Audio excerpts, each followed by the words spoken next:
ketika Rasulullah Sallallahu Alaihi Wasallam berkhulwah di dua akhirat, bertahanus. Maka bertahanus adalah menjauhkan diri daripada dosa, mengambil perbekalan di rumah, kemudian pergi ke dua akhirat. Ketika perbekalan habis, pulang kembali, mengambil perbekalan, kemudian pergi kembali untuk beribadah kepada Allah Subhanahu wa Ta'ala.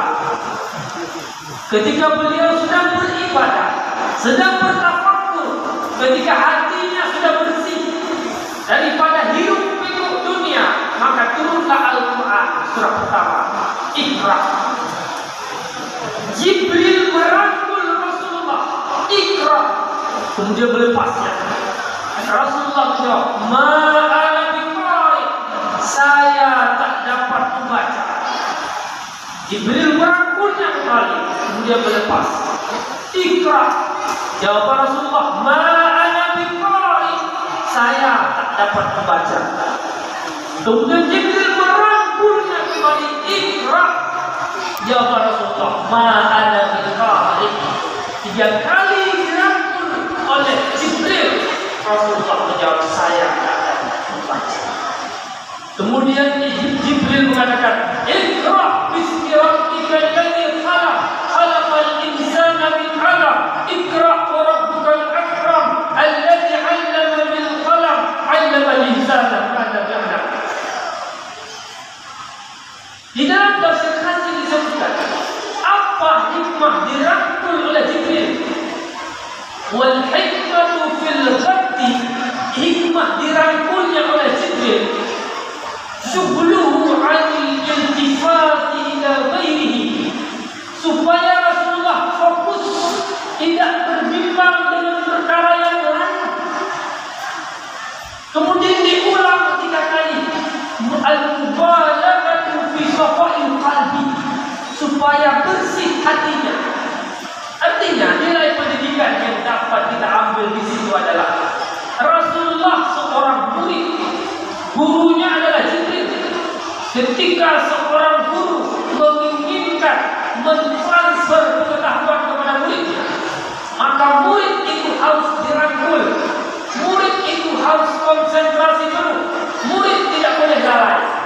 Maka kita hari ini selaku guru, kita hari ini selaku orang tua, dan kita sebagai masyarakat, sebagai pemerintah, wajib merangkul generasi agar tidak lalai.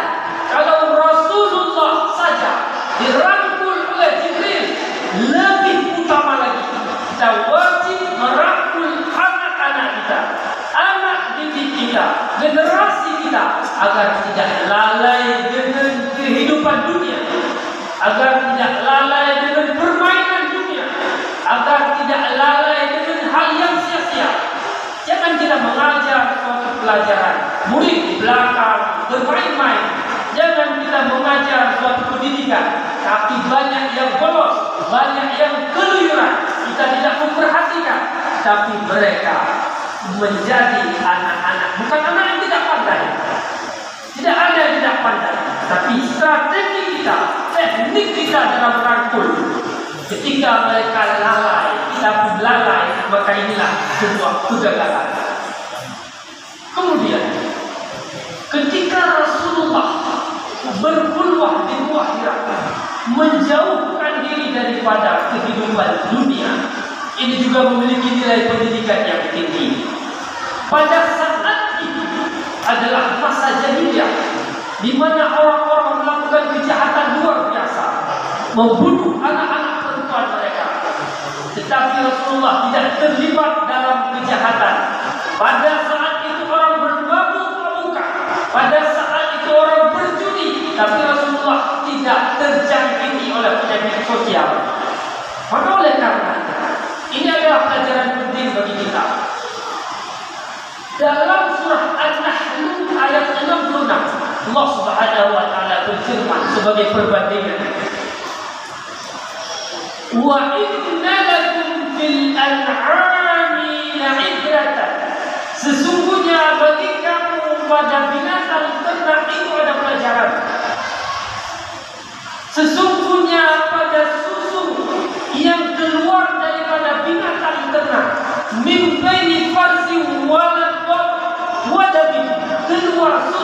daripada kotoran, daripada darah, labanan khalisan za'iqan lisyaribin, keluar susu yang bersih, yang suci, yang menyenangkan orang-orang yang minum.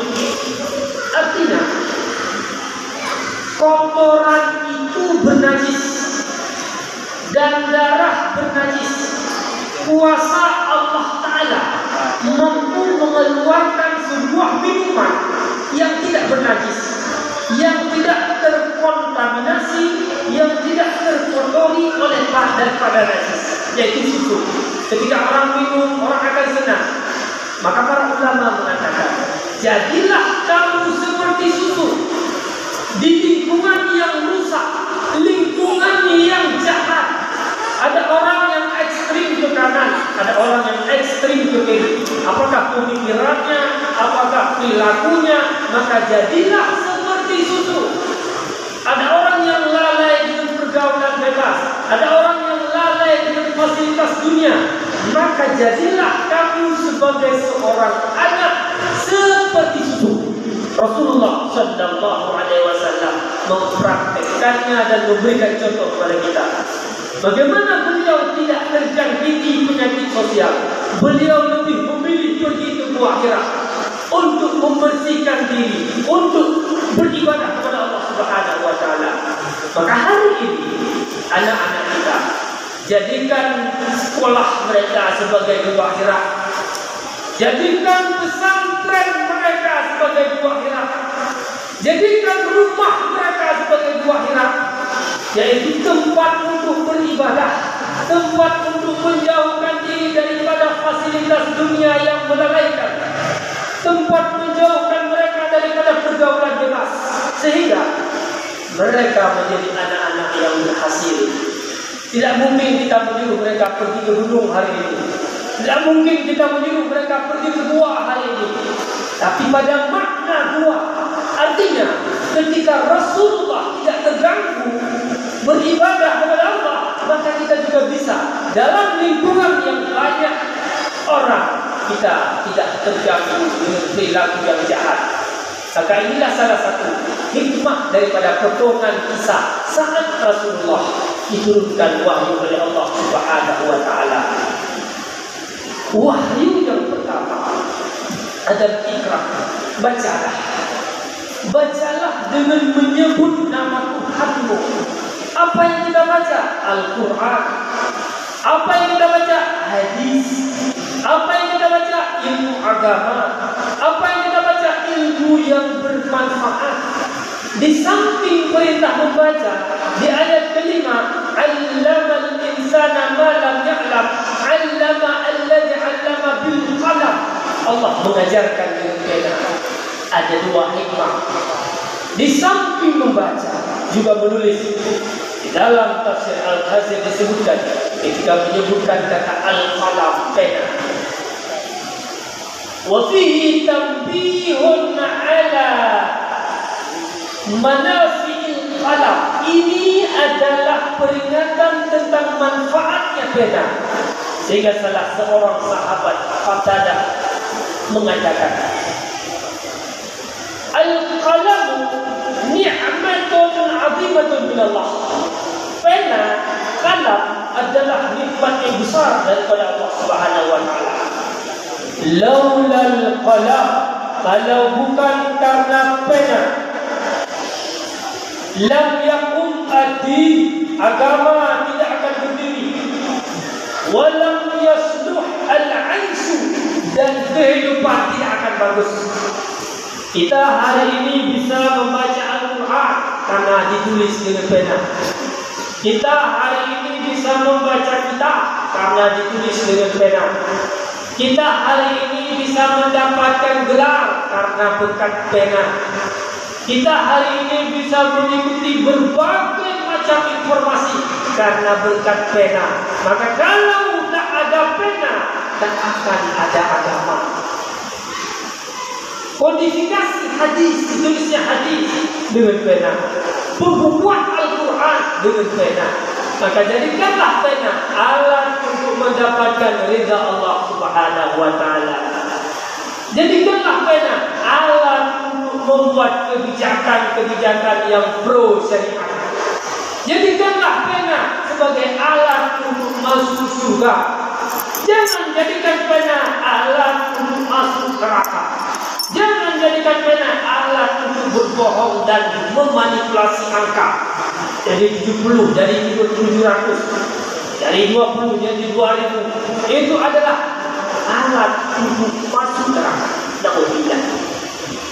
Jadi oleh karena di samping membaca juga menulis, membaca Al-Quran. Rasulullah sallallahu alaihi wasallam bersabda, dinukil oleh Imam An-Nawawi di dalam kitab At-Tibyan fi Adabi Hamalatil Quran. Iqra'ul Quran, bacalah Al-Quran. Fa innahu ya'ti yawmal qiyamati syafi'an li ashabih. Sesungguhnya Al-Quran akan datang pada hari kiamat untuk memberi bantuan bagi orang-orang yang baca. Jadi bulan Ramadan, bulan membaca Al-Quran. Membaca Al-Quran ada beberapa cara. Ada membaca Al-Quran untuk menamatkannya. Para sahabat ada yang tamat Al-Quran 3 kali dalam 3 hari 1 kali. Ada yang tamat Al-Quran 1 Jumat 1 kali. Ada yang tamat Al-Quran 1 bulan 1 kali. Ada yang tamat Al-Quran 1 hari sekali. Ada yang tamat Al-Quran 1 hari 2 kali. Berbeda-beda kemampuan dan berbeda kesibukan menyebabkan beda jumlah dalam menamatkan Al-Quran. Orang yang sibuk dengan pemerintahan, sibuk dengan qadhi, sibuk dengan hakim, sibuk sebagai guru, dimaafkan, boleh 1 kali 1 bulan.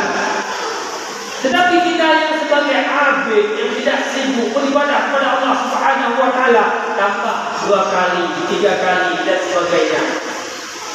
Ada membaca Al-Quran tujuannya yaitu mencari fadilah-fadilah surah. Itu juga bagus. Malam Jumat surah Yasin, surah Al-Kahfi. Kemudian setiap hari, setiap malam surah Al-Mulk. Kemudian di dalam rumah dibacakan ayat-ayat Al-Quran agar jauh daripada syaitan. Rasulullah sallallahu alaihi wasallam bersabda, dinukil oleh Imam Al-Ghazali di dalam Ihya Ulumuddin. Hadis bersumber daripada Abu Hurairah. Innal baita alladhi yutla fihi al-Quran. Sesungguhnya rumah yang di dalamnya dibacakan Al-Quran, niscaya kasura khairuhu, banyak kebaikan di dalam rumah tersebut. Ittasa'a bi ahli, orang akan merasa luas, lapang dadanya, baik pergaulan dengan ahli-ahli keluarganya. Wa kharajat asyayatin, syaitan akan keluar. Wa dakhalat al-malaikah, malaikat akan masuk. Sebaliknya, innal baita alladhi la yutla fihi kitabullah, rumah yang tidak dibacakan kitab Allah, daqa bi ahli, ahli keluarga akan merasa sepi, terjadi perdawaan, cekcok, tidak bahagia. Wa qalla khairu, kebaikan sedikit. Wa dakhalat asyayatin, syaitan masuk. Wa kharajat al-malaikah, malaikat keluar. Jadi bila kita menginginkan rumah kita rumah yang bahagia, setiap hari mesti ada baca Al-Quran. Rasulullah sallallahu alaihi wasallam bersabda, la taj'alu buyutakum maqabir. Jangan kamu jadikan rumahmu seperti kuburan. Kalau kuburan sunyi, tak ada baca Al-Quran. Maka jadikan rumahmu bukan seperti kuburan, bacalah Al-Quran. Inna syaitana yanfiru minal baiti alladhi tuqra'u fihi suratul Baqarah. Sesungguhnya syaitan akan lari daripada rumah yang dibacakan surah Al-Baqarah. Surah Al-Baqarah di dalamnya ada ayat kursi. Jadi syaitan lari. jauh daripada sihir, jauh daripada gangguan. Barangkali percekcokan suami istri, percekcokan antara anak, percekcokan antara orang tua dan anak, karena kurangnya Al-Quran. Maka oleh karenanya Allah Subhanahu wa Ta'ala di dalam surah Toha ayat 124 berfirman, "Wa man a'rada 'an dzikri", barang siapa yang berpaling daripada mengingatku, berpaling daripada beribadah, fa inna lahu ma'isyatan danka, maka baginya ada kehidupan yang sempit. Wa nahsyuruhu yaumal qiyamati a'ma, kami akan membangkitkan mereka pada hari kiamat dalam keadaan buta. Rumah yang sunyi dari Al-Quran, kampung yang sunyi dari Al-Quran, kampung yang lebih banyak orang di warung kopi daripada di masjid, kampung yang lebih banyak orang berbicara gosip daripada membaca isi Al-Quran, maka kampung itu adalah termasuk banyak yang berpaling daripada zikir Allah. Ketika banyak berpaling daripada zikir Allah, kehidupannya sempit, cekcok, tidak bahagia. Walau harta banyak, tidak bahagia. Walau rumah bertingkat, tidak bahagia. Walau punya mobil, punya uang dan sebagainya, tidak bahagia. Jadi kunci bahagia kembali kepada ingat Allah, kembali kepada Al-Quran. Al-Quran itu turun, di samping dibaca, direnungi. Maka Imam Al-Ghazali mengistilahkan beberapa istilah. Pertama, tilawah, membaca. Yang kedua, tadabbur, berpikir maknanya. Yang ketiga, tafahum, memahami isinya. Kemudian takdim, menghormati.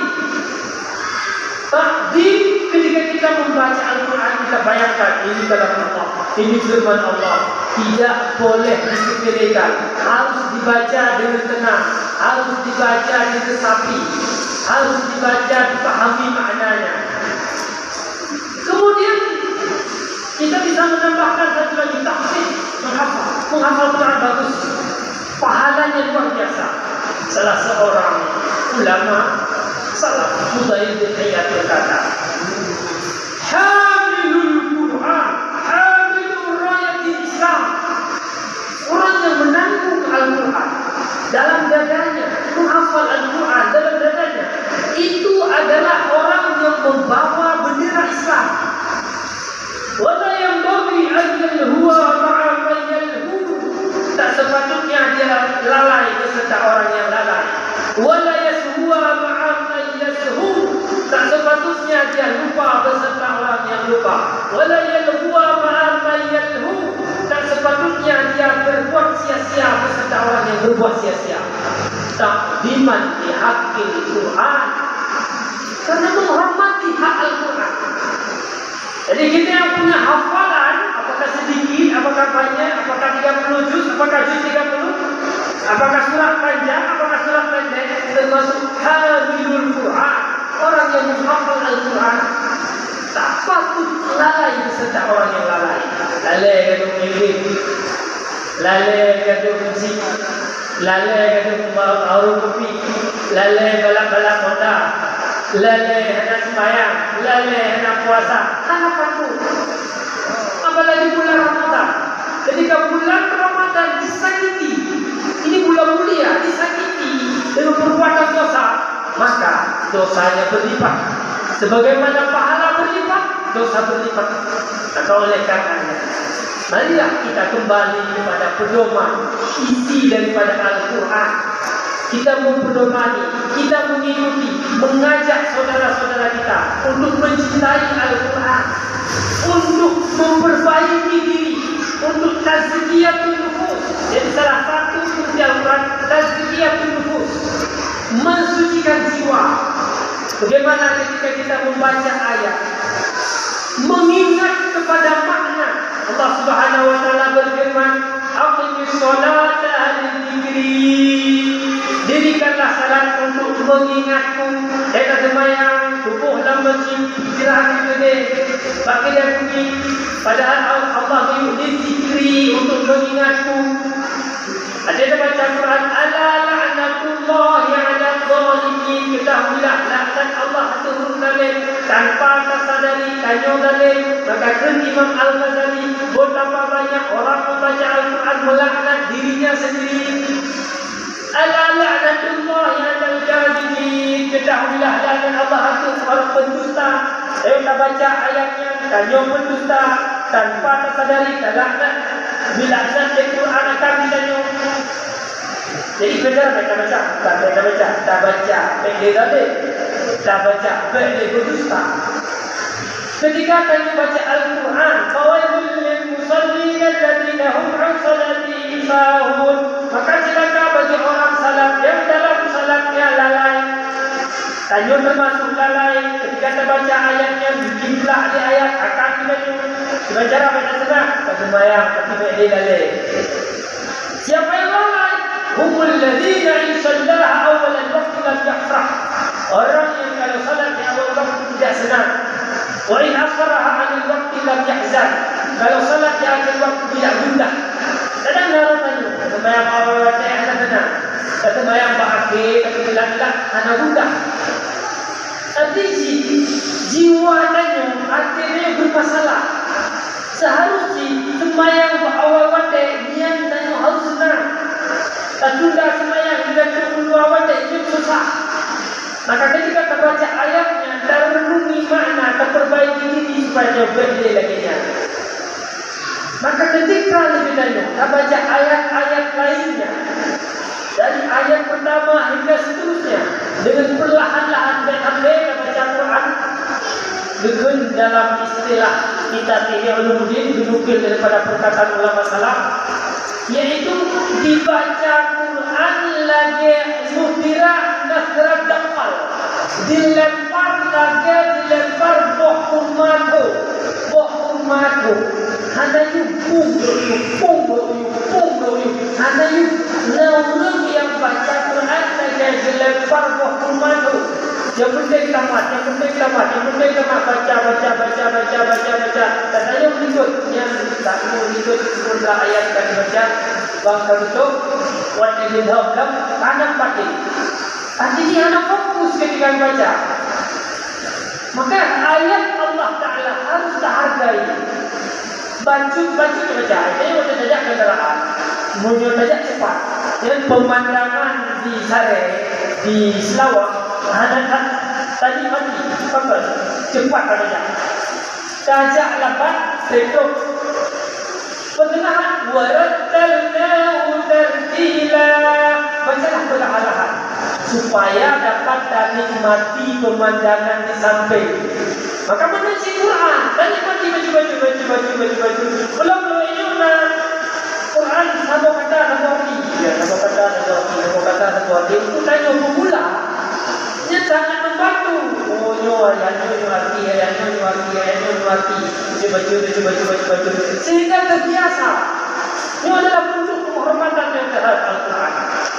Maka berdoa kepada Allah Subhanahu wa Ta'ala dengan berkat bertanya, terenungi makna Al-Quran akan berbuka pintu hati. Maka tanya hantar pintu hati. Imam Ghazali mengatakan, al-qalbu kal-mir'ati. Hati itu seperti cermin. Wasyahwatu syahwati. Makna Al-Quran itu seperti gambar yang akan kita lihat di cermin. Ketika cerminnya kotor dengan kotoran, maka gambar tidak nampak jelas. Sama-sama, negatif. Cara takut cermin dublik, maka kan gambar. Maka benarkah kitanya?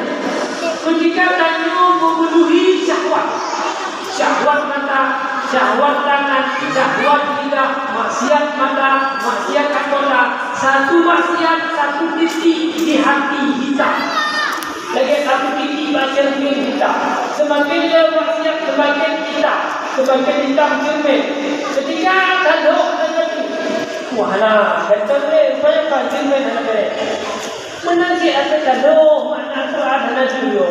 Ada tahu enam pokok. Baca dan pelajari agama ada juga kok. Rupanya Athena yang bermasalah. Caranya tak hapus kotoran batin mereka, kotoran hati. Dengan cara mujahadah, dengan cara puasa, dengan cara menjauhkan diri daripada maksiat. Maka Rasulullah sallallahu alaihi wasallam bersabda, "Innal quluba tasdaqu." Sesungguhnya hati itu akan berkarat, kama tasdaqul hadid, sebagaimana berkaratnya besi. Kita orang bertanya, "Wa ma jala'uha ya Rasulullah?" Apa pembersih daripada kotoran yang berkarat itu? Rasulullah menjawab, "Qira'atul Qur'an," membaca Al-Qur'an, "wa dzikrul mauti," dan ingat mati. Kita berdoa kepada Allah Subhanahu wa taala agar Allah Subhanahu wa taala senantiasa memberikan semangat kepada diri kita untuk mengontrol diri kita agar disiplin dalam membaca Al-Quran, mengontrol anak kita agar disiplin dalam membaca Al-Quran, mengontrol masyarakat kita, anak didik kita, karena tanpa membaca Al-Quran sulit untuk memperoleh keberhasilan. Bila bacaannya bagus, bacaannya benar, insya-Allah hatinya akan terang. Bila hatinya terang, insya-Allah pengetahuan akan masuk, solusi akan nampak. Berbagai macam permasalahan dalam masyarakat, dalam negara, dalam bangsa, bila jauh daripada Al-Quran, maka kita akan semakin bermasalah. Tapi bila kita dekat dengan Al-Quran, insya-Allah Allah akan menampakkan solusi-solusi di setiap masalah. Amin amin ya rabbal alamin. Mudah-mudahan bermanfaat.